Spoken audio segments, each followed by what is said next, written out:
अस्सलाम वालेकुम friends, welcome to my channel kitchen tips for women में आपको खुशामदीद कहते हैं। तो फ्रेंड्स, आज मैं आपके लिए बहुत ही इंफॉर्मेटिव वीडियो लेके आई हूँ।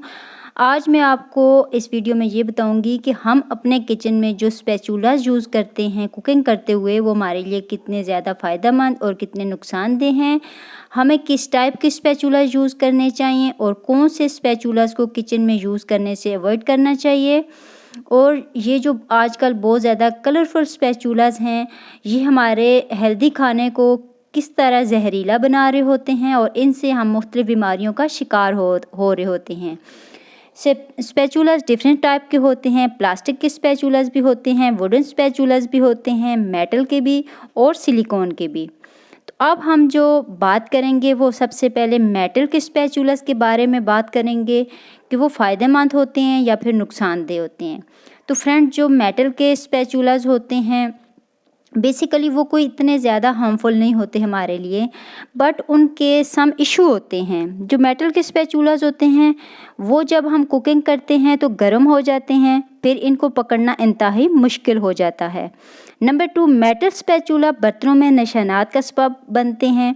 ख़ासकर इनको नॉन स्टिक बर्तनों में यूज़ नहीं किया जा सकता और खाना पकाते हुए जब वो फ्राइंग पैन के साथ या फिर किसी भी आपके यूटेंसिल्स के साथ टच होते हैं तो वो बहुत ज़्यादा शोर पैदा करने का सबब बनते हैं।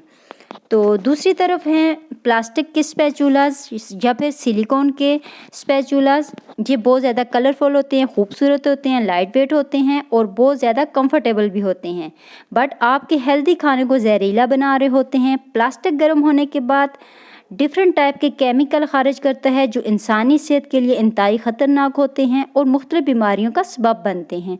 प्लास्टिक स्पैचुलास का बाकायदगी से इस्तेमाल इंसानी सेहत पर मुज़र असरात मरतब करता है।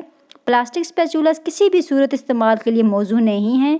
प्लास्टिक के बर्तनों को पॉलीस्टायरीन और पॉलीकार्बोनेट BPA से बनाया जाता है। इस किस्म का प्लास्टिक इंसानी सेहत के लिए न सिर्फ नुकसानदेह है बल्कि मुख्तलिफ बीमारियों जैसा कि कैंसर और दिल के आर्जे में भी मुब्तला कर सकता है।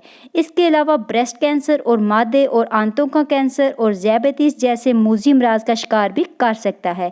इसलिए मैं आपके लिए यही सजेस्ट करूँगी कि आप लकड़ी के चम्मच इस्तेमाल करें। लकड़ी के चम्मच खाना पकाने में बहुत ज़्यादा कंफर्टेबल होते हैं, गर्म नहीं होते, मसाला अच्छे से इनसे बनाया जा सकता है। खाना पकाते हुए किसी किस्म का शोर भी नहीं पैदा होता। लकड़ी के चम्मच पिघलते नहीं हैं और सेहत के लिए तसल्ली बख्श होते हैं, क्योंकि जो स्पैचुलास कुकिंग के दौरान पिघलते हैं वो इंतहाई नुकसानदेह केमिकल्स पैदा करते हैं। लकड़ी का चम्मच एक कुदरती चीज़ है और किचन के लिए मौजूद रहता है। लकड़ी के चमचों से खानों का असली जायका बरकरार रहता है। इसके अलावा मैं आपको इनके बारे में ये बताती चलूँ कि अगर आपके घर अपने किचन में लकड़ी के चम्मच यूज़ कर रहे हैं तो आप बहुत ज़्यादा अच्छा काम कर रही हैं। आप अपनी फैमिली को बीमारियों से बचा रही हैं। जितनी भी लेडीज़ किचन में इस टाइम डिफरेंट टाइप के स्पैचुलास यूज़ कर रही हैं, मेरी उनसे रिक्वेस्ट है कि वो हर किस्म के स्पैचुलास को किचन में इस्तेमाल करना छोड़ दें। सिर्फ जो वुड के स्पैचुलास हैं वो यूज़ किया करें। तो मिलते हैं नेक्स्ट वीडियो में, तब तक लिए इजाज़त दीजिए। अल्लाह।